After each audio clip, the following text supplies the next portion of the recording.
l'évolution des jeux Star Wars à travers le temps.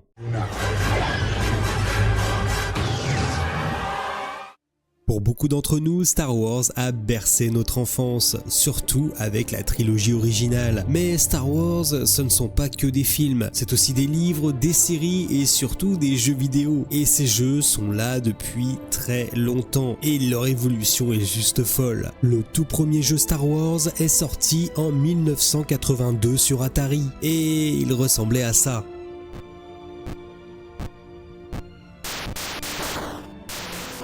Alors oui, ça a très mal vieilli, mais pour l'époque, j'imagine que c'était assez impressionnant. D'autres jeux sont apparus comme le Retour du Jedi sans évolution majeure. Mais la première vraie évolution graphique est arrivée une dizaine d'années plus tard sur Super Nintendo avec Super Star Wars. Et pour l'époque, ça envoyait du lourd. Couleurs, les musiques, les décors fidèles au film. C'était vraiment un plaisir. Les deux autres films auront aussi leur version avec Super The Empire Strikes Back et Super Return of the Jedi. J'adore mon accent anglais.